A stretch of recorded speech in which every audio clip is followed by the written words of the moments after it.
Welcome to Storyberries Radio. You can read along with any of our stories, all for free at our website, storyberries.com.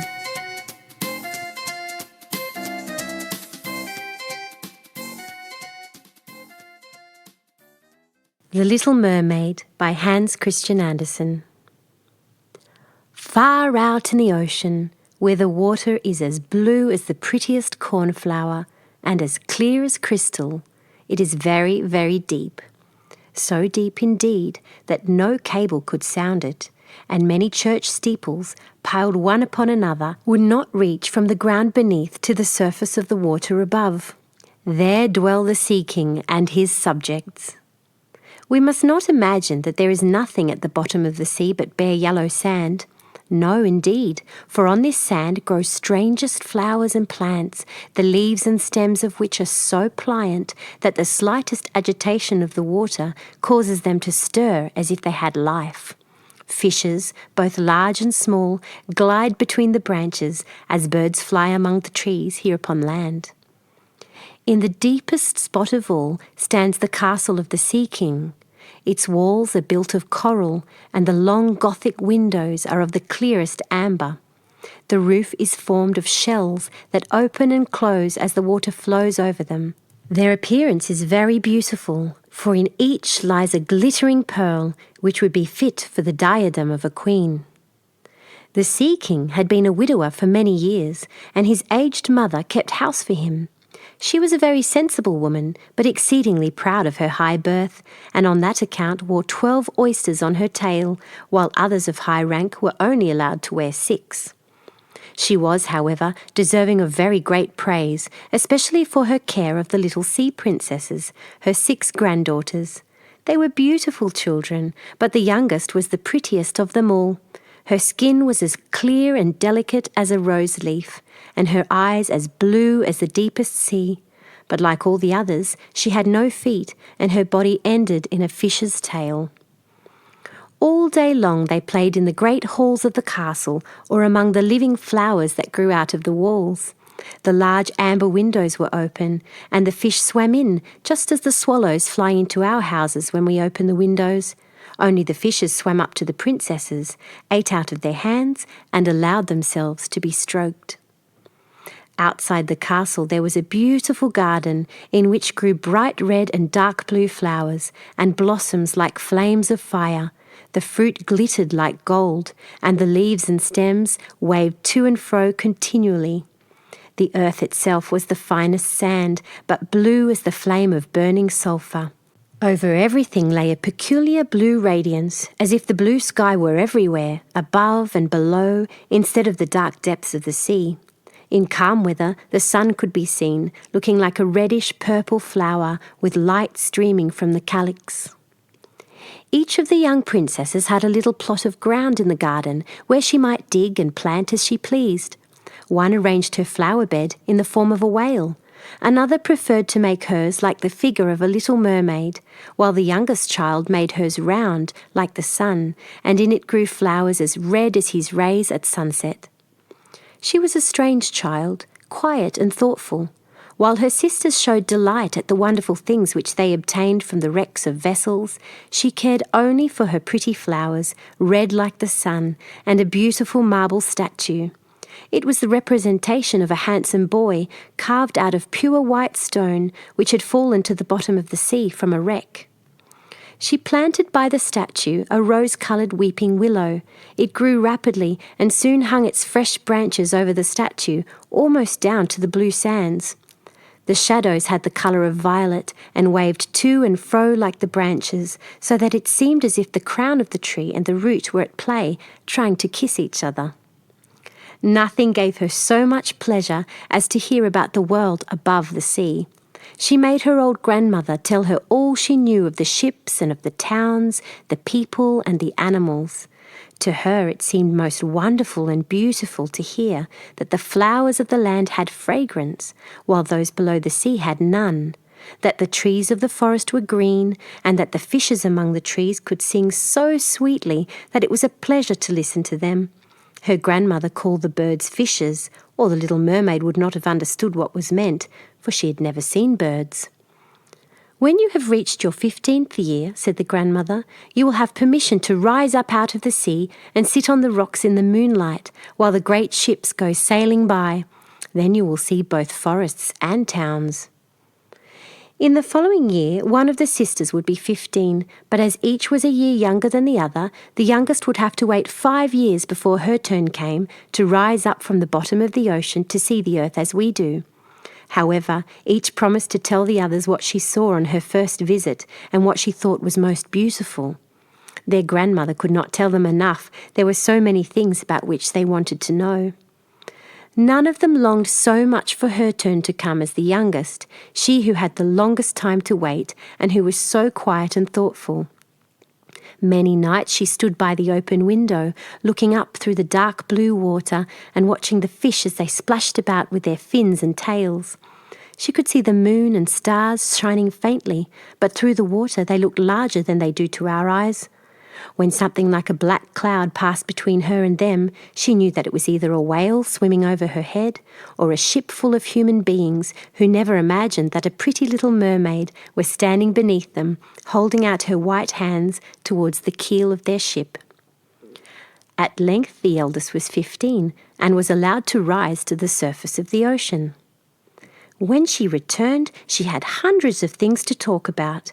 But the finest thing, she said, was to lie on a sandbank in the quiet moonlit sea near the shore, gazing at the lights of the nearby town that twinkled like hundreds of stars, and listening to the sounds of music, the noise of carriages, the voices of human beings, and the merry pealing of the bells in the church steeples.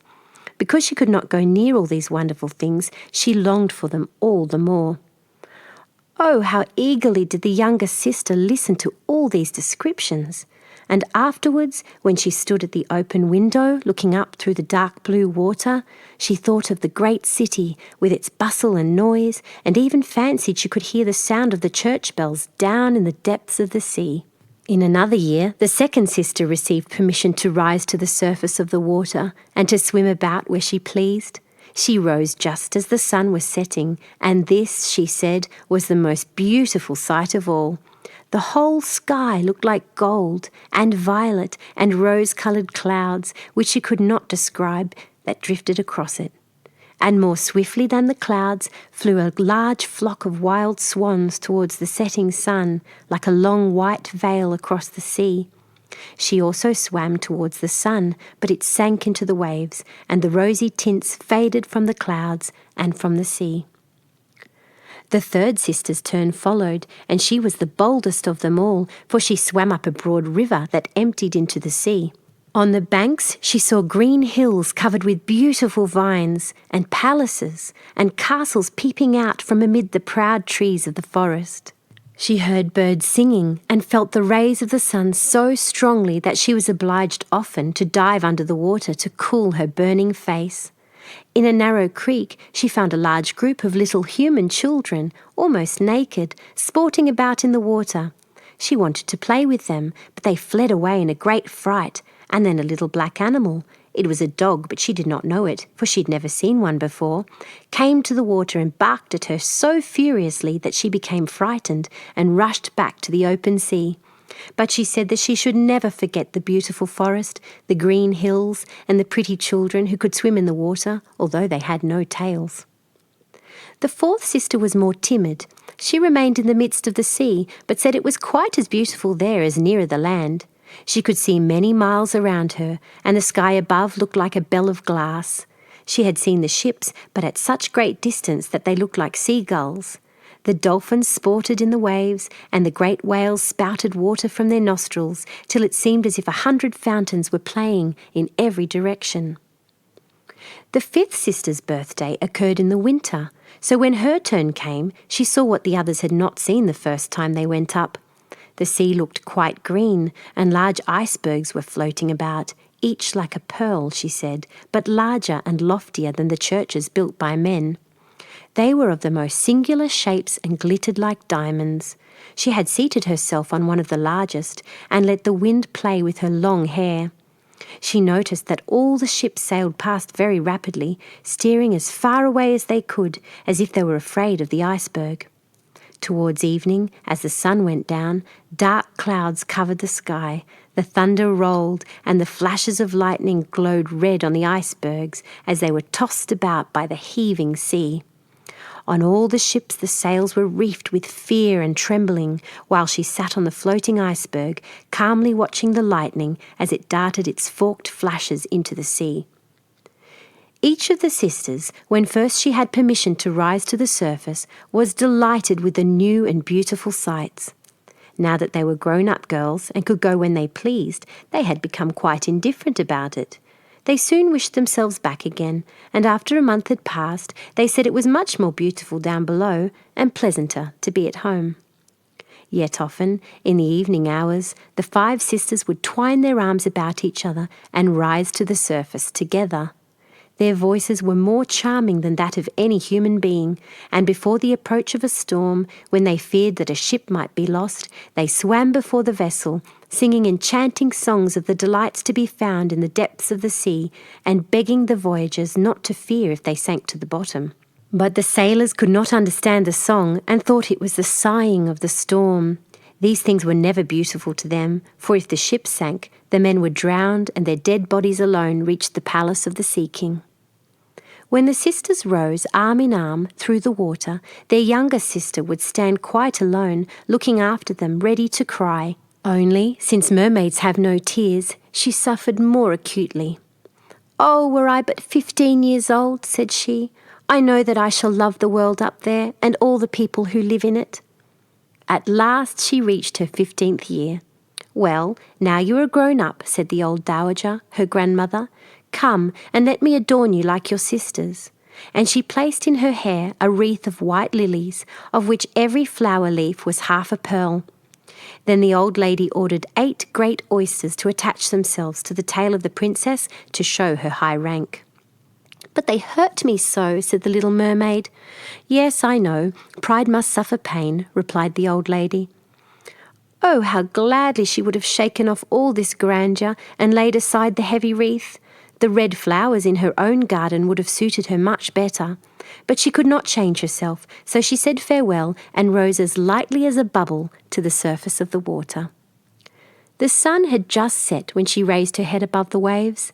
The clouds were tinted with crimson and gold, and through the glimmering twilight beamed the evening star in all its beauty. The sea was calm and the air mild and fresh. A large ship with 3 masts lay becalmed on the water. Only one sail was set, for not a breeze stirred, and the sailors sat idle on deck or amidst the rigging. There was music and song on board, and as darkness came on, 100 coloured lanterns were lighted, as if the flags of all nations waved in the air. The little mermaid swam close to the cabin windows, and now and then, as the waves lifted her up, she could look in through glass window panes and see a number of gaily dressed people. Among them, and the most beautiful of all, was a young prince with large black eyes. He was 16 years of age, and his birthday was being celebrated with great display. The sailors were dancing on the deck, and when the prince came out of the cabin, more than 100 rockets rose into the air, making it as bright as day. The little mermaid was so startled that she dived under water, and when she again stretched out her head, it looked as if all the stars of heaven were falling around her. She had never seen such fireworks before. Great suns spurted fire about, splendid fireflies flew into the blue air, and everything was reflected in the clear, calm sea beneath. The ship itself was so brightly illuminated that all the people, and even the smallest rope, could be distinctly seen.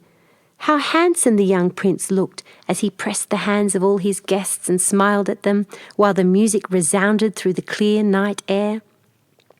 It was very late, yet the little mermaid could not take her eyes from the ship or from the beautiful prince. The coloured lanterns had been extinguished, no more rockets rose in the air, and the cannon had ceased firing, but the sea became restless, and a moaning, grumbling sound could be heard beneath the waves. Still, the little mermaid remained by the cabin window, rocking up and down on the water so that she could look within. After a while the sails were quickly set, and the ship went on her way. But soon the waves rose higher, heavy clouds darkened the sky, and lightning appeared in the distance. A dreadful storm was approaching. Once more the sails were furled, and the great ship pursued her flying course over the raging sea.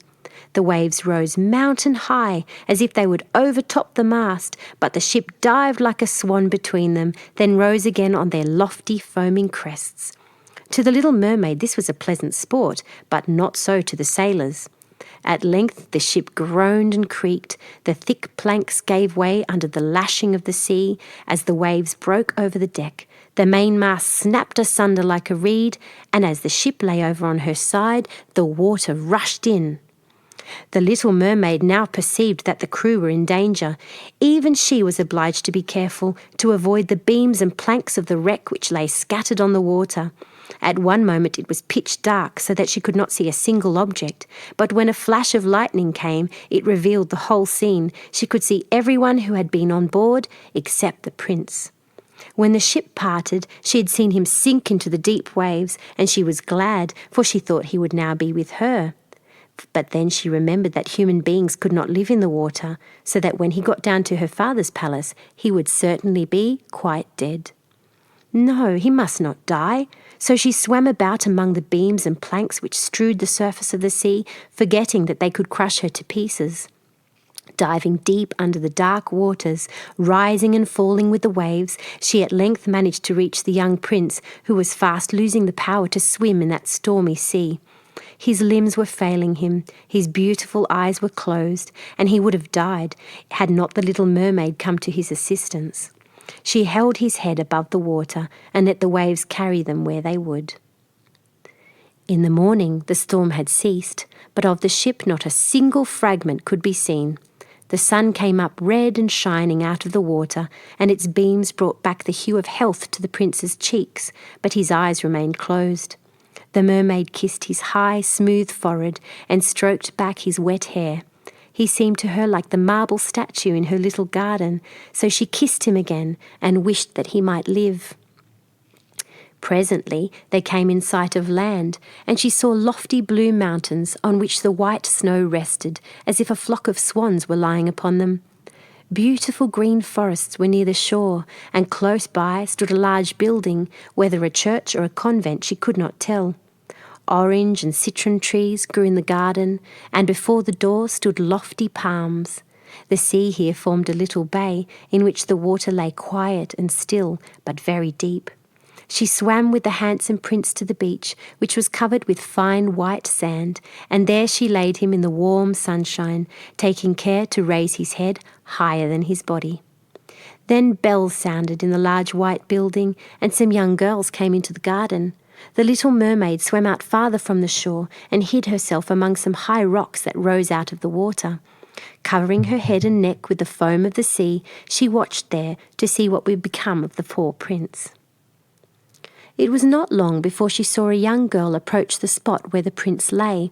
She seemed frightened at first, but only for a moment. Then she brought a number of people, and the mermaid saw that the prince came to life again and smiled upon those who stood about him.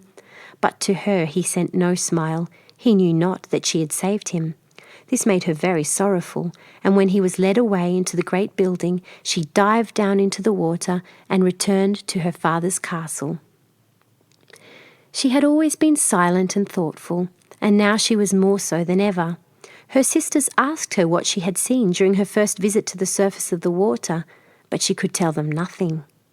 Many an evening and morning did she rise to the place where she had left the prince. She saw the fruits in the garden ripen and watched them gathered. She watched the snow on the mountain tops melt away, but never did she see the prince, and therefore she always returned home more sorrowful than before. It was her only comfort to sit in her own little garden and fling her arm around the beautiful marble statue, which was like the prince. She gave up tending her flowers, and they grew in wild confusion over the paths, twining their long leaves and stems around the branches of the trees so that the whole place became dark and gloomy. At length she could bear it no longer and told one of her sisters about it. Then the others heard the secret, and very soon it became known to several mermaids, one of whom had an intimate friend who happened to know about the prince. She had also seen the festival on board ship, and she told them where the prince came from and where his palace stood. "Come, little sister," said the other princesses. Then they entwined their arms and rose together to the surface of the water near the spot where they knew the prince's palace stood. It was built of bright yellow, shining stone and had long flights of marble steps, one of which reached quite down to the sea. Splendid gilded cupolas rose over the roof, and between the pillars that surrounded the whole building stood lifelike statues of marble. Through the clear crystal of the lofty windows could be seen noble rooms with costly silk curtains and hangings of tapestry and walls covered with beautiful paintings. In the centre of the largest salon, a fountain threw its sparkling jets high up into the glass cupola of the ceiling, through which the sun shone upon the water and upon the beautiful plants that grew in the basin of the fountain. Now that the little mermaid knew where the prince lived, she spent many an evening and many a night on the water near the palace. She would swim much nearer the shore than any of the others had ventured, and once she went up the narrow channel under the marble balcony, which threw a broad shadow on the water. Here she sat and watched the young prince, who thought himself alone in the bright moonlight. She often saw him evenings sailing in a beautiful boat on which music sounded and flags waved.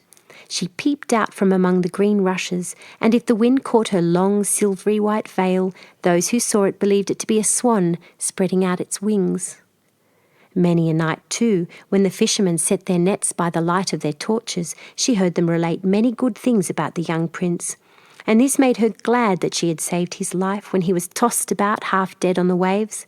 She remembered how his head had rested on her bosom, and how heartily she had kissed him, but he knew nothing of all this, and could not even dream of her. She grew more and more to like human beings, and wished more and more to be able to wander about with those whose world seemed to be so much larger than her own. They could fly over the sea in ships and mount the high hills which were far above the clouds, and the lands they possessed, their woods and their fields, stretched far away beyond the reach of her sight. There was so much that she wished to know, but her sisters were unable to answer all her questions. She then went to her old grandmother, who knew all about the upper world, which she rightly called the lands above the sea. "If human beings are not drowned," asked the little mermaid, "can they live forever? Do they never die, as we do here in the sea?" "Yes," replied the old lady, "they must also die, and their term of life is even shorter than ours. We sometimes live for 300 years, but when we cease to exist here, we become only foam on the surface of the water, and have not even a grave among those we love. We have not immortal souls. We shall never live again.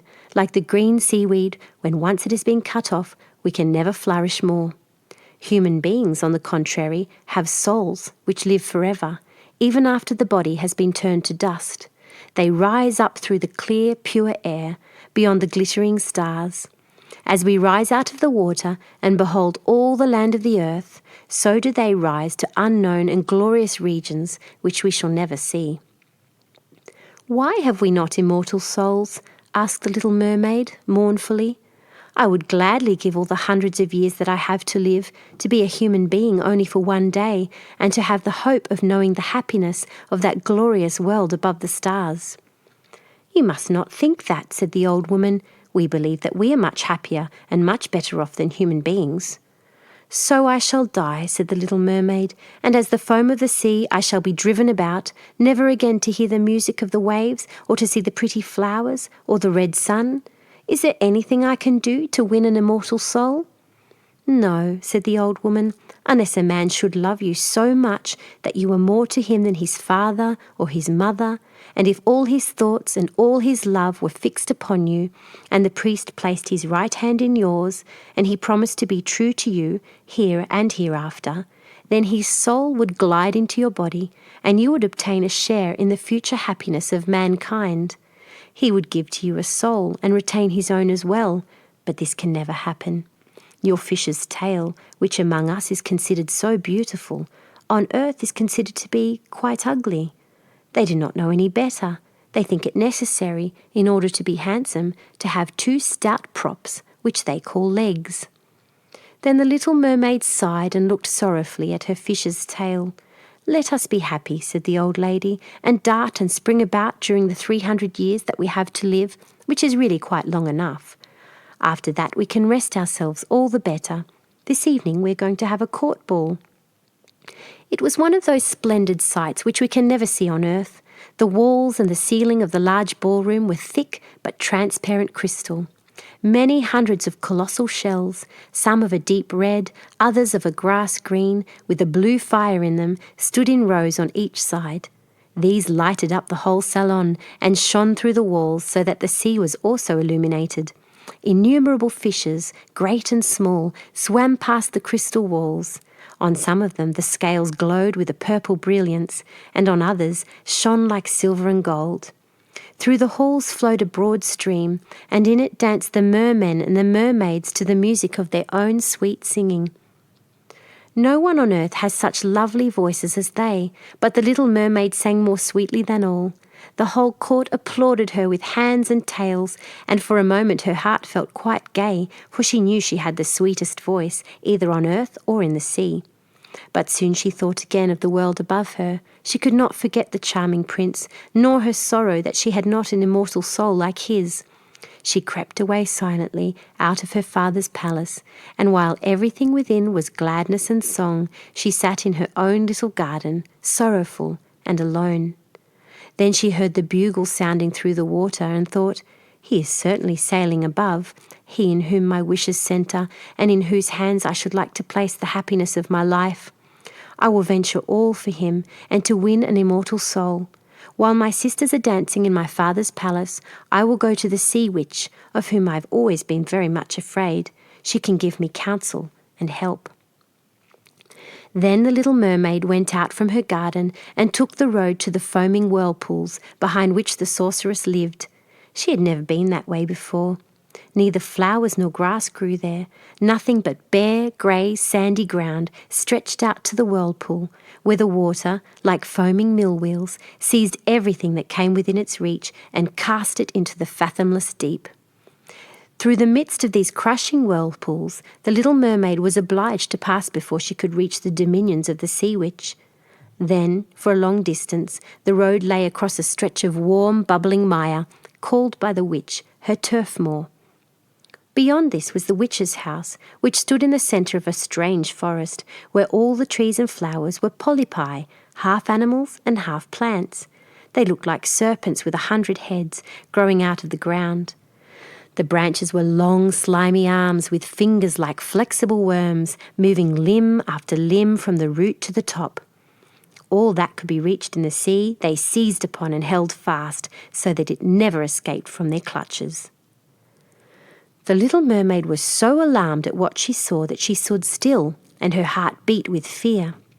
She came very near to turning back, but she thought of the prince and of the human soul for which she longed, and her courage returned. She fastened her long flowing hair around her head so that the polypi should not lay hold of it. She crossed her hands on her bosom and then darted forward as a fish shoots through the water between the supple arms and fingers of the ugly polypi which were stretched out on each side of her. She saw that they all held in their grasp something they had seized with their numerous little arms, which were as strong as iron bands. Tightly grasped in their clinging arms were white skeletons of human beings who had perished at sea and had sunk down into the deep waters, skeletons of land animals, and oars, rudders, and chests of ships. There was even a little mermaid whom they had caught and strangled, and this seemed the most shocking of all to the little princess. She now came to a space of marshy ground in the wood, where a large, fat water snakes were rolling in the mire and showing their ugly, drab-coloured bodies. In the midst of this spot stood a house built of the bones of shipwrecked human beings. There sat the sea witch, allowing a toad to eat from her mouth, just as some people sometimes feed a canary with pieces of sugar. She called the ugly water snakes her little chickens and allowed them to crawl all over her bosom. "I know what you want," said the sea witch. "It is very stupid of you, but you shall have your way, though it will bring you sorrow, my pretty princess. You want to get rid of your fish's tail and to have 2 supports instead, like human beings on earth, so that the young prince may fall in love with you, and so that you may have an immortal soul." And then the witch laughed so loud and so disgustingly that the toad and the snakes fell to the ground and lay there wriggling. "You are but just in time," said the witch, "for after sunrise tomorrow I should not be able to help you until the end of another year." I will prepare a draught for you, with which you must swim to land tomorrow before sunrise. Seat yourself there and drink it. Your tail will then disappear and shrink up into what men call legs. You will feel great pain, as if a sword were passing through you, but all who see you will say that you are the prettiest little human being they ever saw. You will still have the same floating gracefulness of movement, and no dancer will ever tread so lightly. Every step you take, however, will be as if you were treading upon sharp knives, and as if the blood must flow. If you will bear all this, I will help you." "Yes, I will," said the little princess in a trembling voice, as she thought of the prince and the immortal soul. "But think again," said the witch, "for when once your shape has become like a human being, you can no more be a mermaid. You will never return through the water to your sisters or to your father's palace again. And if you do not win the love of the prince, so that he is willing to forget his father and mother for your sake, and to love you with his whole soul, and allow the priest to join your hands that you may be man and wife, then you will never have an immortal soul. The first morning after he marries another, your heart will break, and you will become foam on the crests of the waves." "I will do it," said the little mermaid, and she became as pale as death. "But I must be paid also," said the witch. "And it is not a trifle that I ask. You have the sweetest voice of any who dwell here in the depths of the sea, and you believe that you will be able to charm the prince with it. But this voice you must give to me. The best thing you possess will I have as the price of my costly draught, which must be mixed with my own blood, so that it may be as sharp as a two-edged sword." "But if you take away my voice," said the little mermaid, "what is left for me?" "Your beautiful form, your graceful walk, and your expressive eyes. Surely with these you can enchain a man's heart. Well, have you lost your courage? Put out your little tongue, that I may cut it off as my payment. Then you shall have the powerful draught." "It shall be," said the little mermaid. Then the witch placed her cauldron on the fire to prepare the magic draught. "Cleanliness is a good thing," she said, scouring the vessel with snakes which she had tied together in a large knot. Then she pricked herself in the breast and let the black blood drop into the cauldron. The steam that rose twisted itself into such horrible shapes that no one could look at them without fear. Every moment the witch threw a new ingredient into the vessel, and when it began to boil, the sound was like the weeping of a crocodile. When at last the magic draught was ready, it looked like the clearest water. "There it is for you," said the witch. Then she cut off the mermaid's tongue so that she would never again speak or sing. "If the polypi should seize you as you return through the wood," said the witch, "throw them over with a few drops of the potion, and their fingers will be torn into 1,000 pieces." But the little mermaid had no occasion to do this, for the polypi sprang back in terror when they caught sight of the glittering draught which shone in her hand like a twinkling star. So she passed quickly through the wood and the marsh and between the rushing whirlpools. She saw that in her father's palace the torches in the ballroom were extinguished and that all within were asleep, but she did not venture to go in them, for now that she was dumb and going to leave them forever, she felt as if her heart would break. She stole into the garden, took a flower from the flower bed of each of her sisters, kissed her hand towards the palace 1,000 times, and then rose up through the dark blue waters. The sun had not risen when she came in sight of the prince's palace and approached the beautiful marble steps, but the moon shone clear and bright. Then the little mermaid drank the magic draught, and it seemed as if a two-edged sword went through her delicate body. She fell into a swoon and lay like one dead. When the sun rose and shone over the sea, she recovered and felt a sharp pain, but before her stood the handsome young prince. He fixed his coal-black eyes upon her so earnestly that she cast down her own and then became aware that her fish's tail was gone and that she had as pretty a pair of white legs and tiny feet as any little maiden could have. But she had no clothes, so she wrapped herself in her long, thick hair. The prince asked her who she was and whence she came. She looked at him mildly and sorrowfully with her deep blue eyes, but could not speak. He took her by the hand and led her to the palace. Every step she took was as the witch had said it would be. She felt as if she were treading upon the points of needles or sharp knives. She bore it willingly, however, and moved at the prince's side as lightly as a bubble, so that he and all who saw her wondered at her graceful, swaying movements. She was very soon arrayed in costly robes of silk and muslin, and was the most beautiful creature in the palace, but she was dumb and could neither speak nor sing. Beautiful female servants, dressed in silk and gold, stepped forward and sang before the prince and his royal parents. One sang better than all the others, and the prince clapped his hands and smiled at her. This was a great sorrow to the little mermaid, for she knew how much more sweetly she herself could once sing, and she thought, "Oh, if only he could know that I have given away my voice forever to be with him."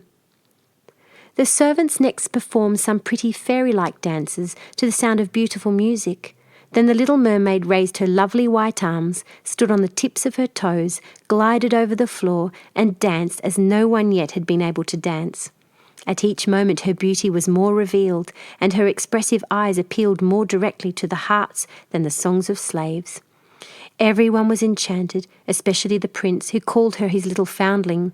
She danced again quite readily to please him, though each time her foot touched the floor it seemed as though she trod on sharp knives. The prince said she should remain with him always, and she was given permission to sleep at his door on a velvet cushion. He had a page's dress made for her so that she might accompany him on horseback. They rode together through the sweet-scented woods, where the green boughs touched their shoulders and the little birds sang amongst the fresh leaves.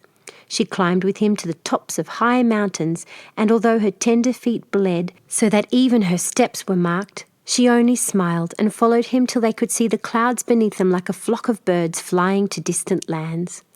While at the prince's palace, and when all the household were asleep, she would go and sit on the broad marble steps, for it eased her burning feet to bathe them in the cold sea water. It was then that she thought of all those below in the deep. Once during the night her sisters came up, arm in arm, singing sorrowfully as they floated on the water. She beckoned to them, and they recognized her, and told her how she had grieved them. After that they came to the same place every night. Once she saw in the distance her old grandmother, who had not been to the surface of the sea for many years, and the old sea king, her father, with his crown on his head. They stretched out their hands towards her, but did not venture so near the land as her sisters had. As the days passed, she loved the prince more dearly, and he loved her as one would love a little child. The thought never came to him to make her his wife. Yet unless he married her, she could not receive an immortal soul, and on the morning after his marriage with another, she would dissolve into the foam of the sea. "Do you not love me the best of them all?" the eyes of the little mermaid seemed to say when he took her in his arms and kissed her fair forehead. "Yes, you are dear to me," said the prince, "for you have the best heart, and you are the most devoted to me. You are like a young maiden whom I once saw, but whom I shall never meet again. I was in a ship that was wrecked, and the waves cast me ashore near a holy temple where several young maidens performed the service. The youngest of them found me on the shore and saved my life. I saw her but twice, and she is the only one in the world whom I could love. But you are like her, and you have almost driven her image from my mind. She belongs to the holy temple, and good fortune has sent you to me in her stead. We will never part." "Oh, he knows not that it was I who saved his life," thought the little mermaid. "I carried him over the sea to the wood where the temple stands. I sat beneath the foam and watched till the human beings came to help him. I saw the pretty maiden that he loves better than he loves me." The mermaid sighed deeply, but she could not weep. "He says the maiden belongs to the holy temple, therefore she will never return to the world. They will meet no more. I am by his side, and I see him every day. I will take care of him and love him and give up my life for his sake." Very soon it was said that the prince was to marry, and that the beautiful daughter of a neighbouring king would be his wife, for a fine ship was being fitted out. Although the prince gave out that he intended merely to pay a visit to the king, it was generally supposed that he went to court the princess. A great company were to go with him. The little mermaid smiled and shook her head. She knew the prince's thoughts better than any of the others. "I must travel," he had said to her. "I must see this beautiful princess. My parents desire it, but they will not oblige me to bring her home as my bride. I cannot love her because she is not like the beautiful maiden in the temple, whom you resemble. If I were forced to choose a bride, I would choose you, my dumb foundling, with those expressive eyes." Then he kissed her rosy mouth, played with her long waving hair, and laid his head on her heart, while she dreamed of human happiness and an immortal soul. "You are not afraid of the sea, are you?" he said, as they stood on the deck of the noble ship, which was to carry them to the country of the neighbouring king. Then he told her of storm and calm, of strange fishes in the deep beneath them, and of what the divers had seen there. She smiled at his descriptions, for she knew better than anyone what wonders were at the bottom of the sea. In the moonlight night, when all on board were asleep except for the man at the helm, she sat on deck, gazing down through the clear water. She thought she could distinguish her father's castle, and upon it her aged grandmother, with the silver crown on her head, looking through the rushing tide at the keel of the vessel. Then her sisters came up on the waves and gazed at her mournfully, wringing their white hands. She beckoned to them and smiled and wanted to tell them how happy and well off she was. But the cabin boy approached, and when her sisters dived down, he thought what he saw was only the foam of the sea. The next morning the ship sailed into the harbour of a beautiful town belonging to the king, whom the prince was going to visit. The church bells were ringing, and from the high towers sounded a flourish of trumpets. Soldiers, with flying colours and glittering bayonets, lined the roads through which they passed. Every day was a festival. Balls and entertainments followed one another. But the princess had not yet appeared. People said that she had been brought up and educated in a religious house, where she was learning every royal virtue. At last she came. Then the little mermaid, who was anxious to see whether she was really beautiful, was obliged to admit that she had never seen a more perfect vision of beauty. Her skin was delicately fair, and beneath her long dark eyelashes her laughing blue eyes shone with truth and purity. "It was you," said the prince, "who saved my life when I lay as if dead on the beach," and he folded his blushing bride in his arms. "Oh, I am too happy," said he to the little mermaid. "My fondest hopes are now fulfilled. You will rejoice at my happiness, for your devotion to me is great and sincere." The little mermaid kissed his hand and felt as if her heart were already broken. His wedding morning would bring death to her, and she would change into the foam of the sea. All the church bells rang, and the heralds rode through the town proclaiming the betrothal. Perfumed oil was burned in costly silver lamps on every altar. The priests waved the censers, while the bride and the bridegroom joined their hands and received the blessing of the bishop. The little mermaid, dressed in silk and gold, held up the bride's train, but her ears heard nothing of the festive music, and her eyes saw not the holy ceremony. She thought of the night of death which was coming to her, and of all she had lost in the world. On the same evening, the bride and bridegroom went on board the ship. Cannons were roaring, flags waving, and in the centre of the ship a costly tent of purple and gold had been erected. It contained elegant sleeping couches for the bridal pair during the night. The ship, under a favourable wind, with swelling sails, glided away smoothly and lightly over the calm sea. When it grew dark, a number of coloured lamps were lighted, and the sailors danced merrily on the deck.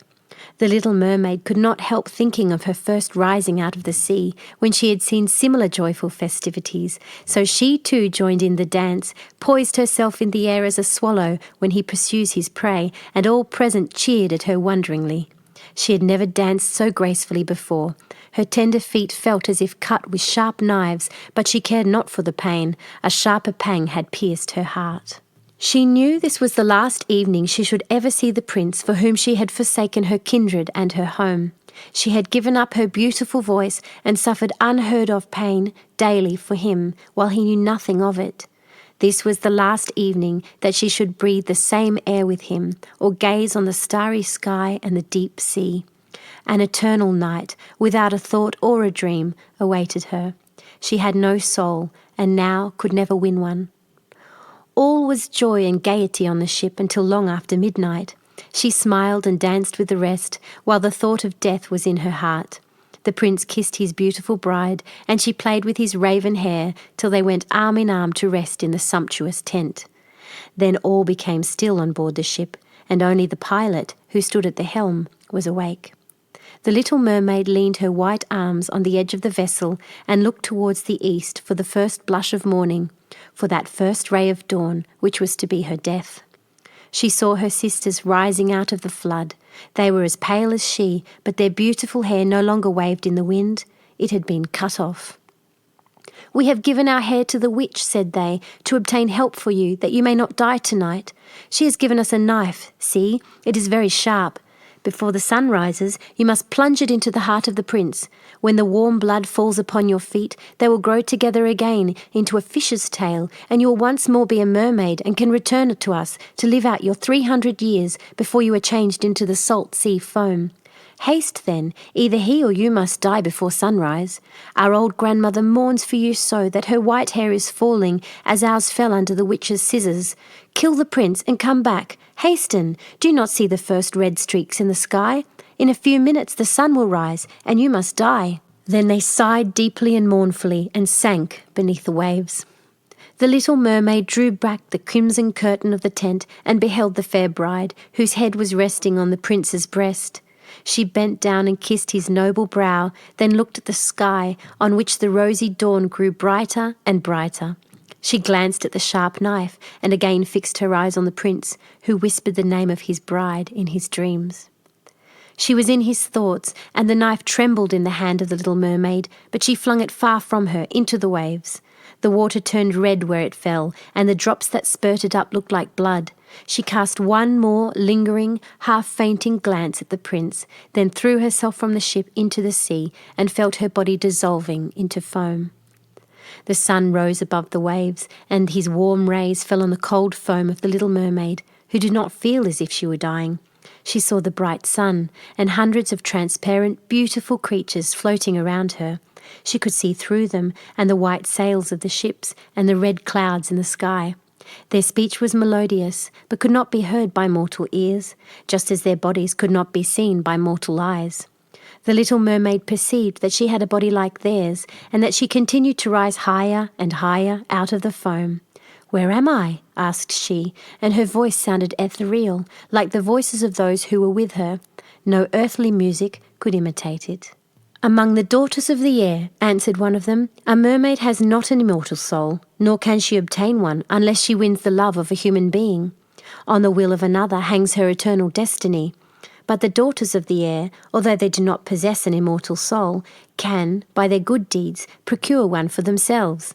We fly to warm countries and cool the sultry air that destroys mankind with the pestilence. We carry the perfume of the flowers to spread health and restoration. After we have striven for 300 years to do all the good in our power, we receive an immortal soul and take part in the happiness of mankind. You, poor little mermaid, have tried with your whole heart to do as we are doing. You have suffered and endured and raised yourself to the spirit world by your good deeds, and now, by striving for 300 years in the same way, you may obtain an immortal soul." The little mermaid lifted her glorified eyes towards the sun and, for the first time, felt them filling with tears. On the ship in which she had left the prince there were life and noise, and she saw him and his beautiful bride searching for her. Sorrowfully they gazed at the pearly foam, as if they knew she had thrown herself into the waves. Unseen, she kissed the forehead of the bride and fanned the prince, and then mounted with the other children of the air to a rosy cloud that floated above. "After 300 years, thus shall we float into the kingdom of heaven," said she. "And we may get there even sooner," whispered one of her companions. "Unseen, we can enter the houses of men, where there are children, and for every day on which we find a good child that is the joy of his parents and deserves their love, our time of probation is shortened. The child does not know, when we fly through the room, that we smile with joy at his good conduct, for we can count 1 year less of our 300 years. But when we see a naughty or a wicked child, we shed tears of sorrow, and for every tear a day is added to our time of trial." The end. Thank you for reading with Storyberries.com.